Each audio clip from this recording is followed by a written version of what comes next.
السلام علیکم ورحمۃ اللہ وبرکاتہ، نحمدہ ونصلی علی رسولہ الکریم، اما بعد فاعوذ باللہ من الشیطان الرجیم، بسم اللہ الرحمن الرحیم۔ پرہیز علاج سے بہتر ہے، یعنی کوئی دوائی نہ لے، کچھ نہ لے، فاسٹنگ شروع کر دیں تو فاسٹنگ میں بھی شفا ہے۔ اور پھر دعائیں، آیات، سب سے بڑھ کر سورۃ الفاتحہ جس کا نام یہ شفا ہے، سورۃ الفاتحہ سے علاج کریں۔ خارجہ بن سل تمیمی اپنے چچا سے نقل کرتے ہیں، ایک مرتبہ وہ رسول اللہ صلی اللہ علیہ وسلم کی خدمت میں حاضر ہوئے۔ جب واپس جانے لگے تو ایک قوم کے پاس سے گزرے جن کے ہاں ایک مجنون آدمی تھا، یعنی اس کا ذہنی توازن ٹھیک نہیں تھا۔ اسے انہوں نے لوہے کی زنجیروں سے باندھ رکھا تھا۔ اس کے اہل خانہ کہنے لگے، ہمیں معلوم ہوا کہ تمہارا یہ ساتھی یعنی نبی صلی اللہ علیہ وسلم کو خیر لے کے آیا ہے، وہ خود نہیں ہوں گے مسلمان، نہیں پتا ہوگا، تو کیا اس کے پاس کوئی ایسی چیز ہے کہ جس سے علاج کیا جائے اس کا؟ وہ کہتے ہیں کہ میں نے سورۃ فاتحہ پڑھ کر دم کیا تو وہ ٹھیک ہو گیا۔ یقین اصل چیز ہے نا، کہ یقین کتنا ہے۔ ایک لیکچر یقین پر بھی ہونا چاہیے، کیونکہ نا دین کے معاملے میں، دعاؤں کے معاملے میں ہمارا یقین نہیں ہوتا۔ الثقۃ باللہ۔ پھر جو منزل ہم پڑھتے ہیں اس میں سورۃ فاتحہ کے علاوہ آیت الکرسی ہے، البقرہ کی آخری 2 آیات ہیں، کیونکہ نبی صلی اللہ علیہ وسلم نے فرمایا جس نے سورۃ البقرہ کی آخری 2 آیات ایک رات کو پڑھی وہ اسے ہر آفت سے بچانے کے لیے کافی ہوں گی۔ اور آیت الکرسی کا تو فائدہ آپ کو معلوم ہی ہے۔ پھر معوذات ہیں، قل هو اللہ احد، قل اعوذ برب الفلق، قل اعوذ برب الناس۔ نبی صلی اللہ علیہ وسلم نے فرمایا صبح اور شام 3 بار معوذات کہہ لو تو یہ ہر چیز سے تمہیں کفایت کریں گی۔ پھر یہ دعا جو کل میں نے آپ کو بتائی تھی، انی مسنی الضر وانت ارحم الراحمین۔ اور اگر وسوسے آ رہے ہیں بہت اور بے چینی ہے اور دل پریشان ہے تو انی مسنی الشیطان بنصب وعذاب، کہ شیطان نے مجھے سخت تکلیف اور عذاب میں ڈال رکھا ہے، یعنی وسوسوں اور نیگیٹو تھنکنگ کی وجہ سے۔ حضرت ایوب علیہ السلام کا حال یاد کر کے اور پھر انت ارحم الراحمین بھی کہیں ساتھ، اور پھر ایوب علیہ السلام کا انداز جو ہے نا دعا کا وہ بڑا خوبصورت ہے، وانت ارحم الراحمین، اور اپنے حال کا ذکر کیا کہ اللہ میں تکلیف میں ہوں، آپ جانتے ہیں۔ تو ہم اس طرح بھی دعائیں کر سکتے ہیں، یا اللہ آپ نے ایوب علیہ السلام کو صحت دی تھی، یا اللہ آپ نے زکریا علیہ السلام کو بیٹا دیا تھا، یا اللہ آپ نے یوسف علیہ السلام کو لوٹا دیا تھا، یا اللہ آپ نے موسیٰ علیہ السلام کی حفاظت کی تھی، یا اللہ آپ پھر یہ تکلیف دور کر دیں۔ سورۃ الانبیاء میں وہ اتنی خوبصورت دعائیں پڑھتے ہیں تو دل پگھلتا ہے، سارے انبیاء کی جو دعائیں قبول ہوتی گئیں ان کا واسطہ دے کر کے اللہ آپ نے ان سب کی دعائیں قبول کی، آپ میری بھی دعا قبول کریں اور میری یہ تکلیف دور کر دیں۔ اور پھر یہ ہے کہ جیسے نیک لوگ اللہ سے اچھا گمان رکھتے تھے، ابراہیم علیہ السلام نے کہا وَإِذَا مَرِضْتُ فَهُوَ يَشْفِينِ، وہ مجھے شفا دیتا ہے جب میں بیمار ہوتا ہوں۔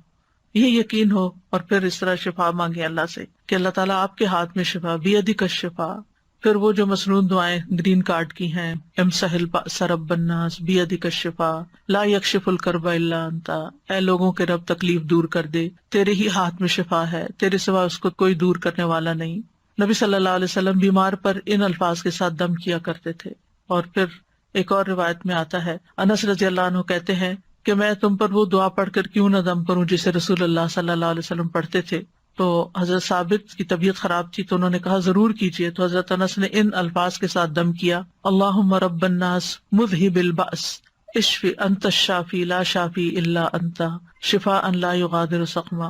پھر اسی طرح یہ ہے کہ اگر کوئی جل جائے تو اس کا علاج نبی صلی اللہ علیہ وسلم نے کس طرح کیا۔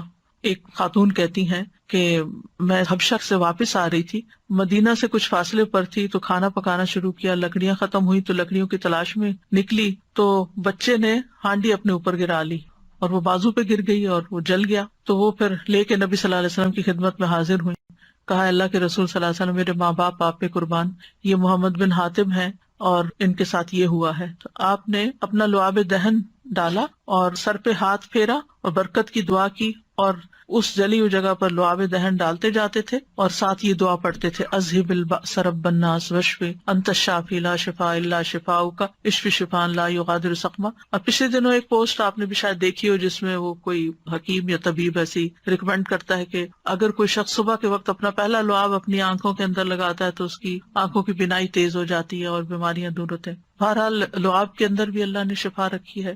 اور پھر اسی طرح خود کو تکلیف ہو اور یہ یہ تو میں نے بہت دفعہ آزمایا ہے کہ درد کی جگہ پر ہاتھ رکھ کے انسان 3 دفعہ بسم اللہ پڑھے اور 7 دفعہ اعوذ بعزت اللہ وقدرتی من شر ما اجد واحاذر.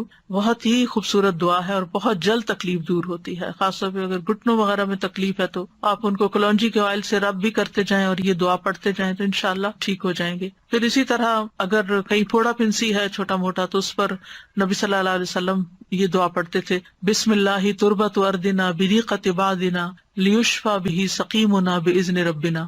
اللہ کے نام کے ساتھ ہماری زمین کی مٹی، یعنی جس زمین پہ انسان رہتا ہے وہیں کی مٹی لے سکتا ہے اگر مدینہ کی مٹی نہ ہو. ہمارے رب کے حکم سے ہم میں سے بعض کے لعاب کے ساتھ ہمارے بیمار کو شفا دی جائے. یعنی وہاں پر کوئی بڑی بڑی فارمیسیز نہیں تھی، کوئی اور علاج کے لیے ہاسپٹل نہیں تھے، تو یہی چیزیں جو تھیں نبی صلی اللہ علیہ وسلم نے عملاً کر کے دکھائیں اور لوگوں کو فائدہ بھی پہنچا. تو نبی صلی اللہ علیہ وسلم کسی کے جسم پر کوئی پھوڑا، کوئی زخم، کوئی تکلیف ہوتی تو لعاب کے ساتھ مٹی لگا کے اس جگہ پر لگا دیتے تھے. اور راکھ کا لگانا جو ہے، آپ صلی اللہ علیہ وسلم کو جب جنگ احد میں آپ کو تکلیف پہنچی تھی تو حضرت فاطمہ نے چٹائی جلا کے اس کی راکھ جو تھی وہ وہاں لگا کے تو پٹی کی تھی، تو اس میں بھی اللہ تعالیٰ نے شفا رکھی ہے. اور پھر اسی طرح تکلیف اور پریشانی کے وقت کی جو عام دعائیں ہیں وہ بھی پڑھنی چاہیے. یا حی یا قیوم برحمتک استغیث اللہ اللہ ربی لا اشرک بہ شیئا. پھر اسی طرح لا الہ الا انت سبحانک انی کنت من الظالمین. پھر نبی صلی اللہ علیہ وسلم جب کرب اور تکلیف اور پریشانی اور بے چینی ہوتی تھی اس وقت پڑھتے تھے لا الہ الا اللہ العظیم الحلیم، لا الہ الا اللہ رب العرش العظیم، لا الہ الا اللہ رب السماوات و رب الارض و رب العرش الکریم. یعنی عرش سب سے بڑی چیز ہے نا مخلوقات میں سے، تو اس کے رب کا واسطہ دے کر پھر دعا کرتے تھے. پھر اسی طرح عافیت کی دعائیں بھی مانگنی چاہیے کہ اللہ تعالیٰ بیماریوں سے محفوظ رکھ، خاص طور پر جب کوئی وبا وغیرہ پھیلی ہو یا آپ کسی بیمار کو دیکھیں یا ہاسپٹل میں جائیں یا کسی کی تیمارداری کرنے جائیں. ویسے بھی صبح شام 3 دفعہ اللہم عافنی فی بدنی، اللہم عافنی فی سمعی، اللہم عافنی فی بصری، لا الہ الا انت. پھر اللہم انی اعوذ بک من زوال نعمتک وتحول عافیتک وفجاءۃ نقمتک وجمیع سخطک. اے اللہ بے شک میں تیری پناہ لیتا ہوں اس بات سے کہ تیری دی ہوئی کوئی نعمت مجھ سے چھن جائے اور تیری دی ہوئی عافیت پلٹ جائے اور کوئی ناگہانی عذاب آ جائے، اور میں تیری تمام ناراضگیوں سے تیری پناہ لیتا ہوں. اور پھر اللہم انی اعوذ بک من جہد البلاء ودرک الشقاء وسوء القضاء وشماتۃ الاعداء. اے اللہ بے شک میں تیری پناہ مانگتا ہوں سخت مصیبت، بدبختی لاحق ہونے، بری تقدیر اور دشمنوں کے خوش ہونے سے.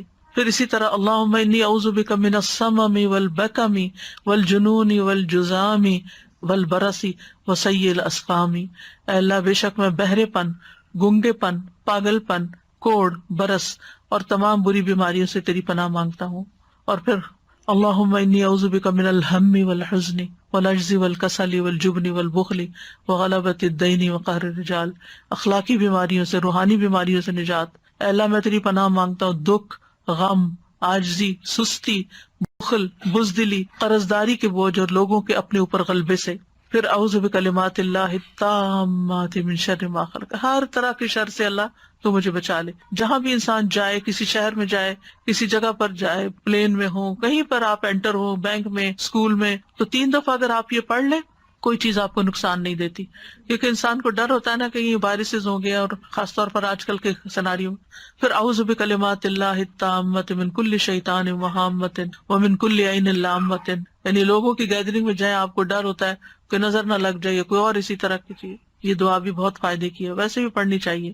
اور پھر شیطانی وسوسے سے اگر بہت نیگیٹو تھنکنگ ہو رہی ہو اور بہت برے برے خیالات آ رہے ہوں، کسی کے بارے میں کوئی بات بہت بری ستا رہی ہو، تو اعوذ بکلمات اللہ التامات من غضبہ وعقابہ وشر عبادہ ومن ہمزات الشیاطین وان یحضرون. خاص طور پہ برا خواب آنے کے بعد اگر دل پہ بار بار پریشانی کا خیال آ رہا ہے، بار بار آ رہا ہے، تو اس کو بھی جھٹکنے کے لیے یہ دعا پڑھی جا سکتی. تو اللہ تعالیٰ محفوظ رکھیں گے. بس آخر میں چند موٹی موٹی باتیں کہ اگر آپ کسی بیمار کے پاس جائیں تو کن چیزوں کا خیال رکھیں، کیونکہ مریضوں کی عادت کا حکم دیا گیا ہے، کیونکہ اس سے انسان کو اپنی نعمتیں یاد آتی ہیں اور انسان کو آخرت کی یاد آتی ہے. اور مسلمان کی عادت جو ہے وہ دوسرے مسلمان پر حق ہے، خاص طور پر اگر کوئی قریبی لوگوں میں سے ہو. نبی صلی اللہ علیہ وسلم نے فرمایا جب کوئی شخص اپنے کسی مسلمان بھائی کی عادت کرتا ہے تو وہ جنت کے باغات میں چلتا ہے یہاں تک کہ بیٹھ جائے. اس کے بیٹھنے پر اللہ کی رحمت اسے ڈھانپ لیتی ہے.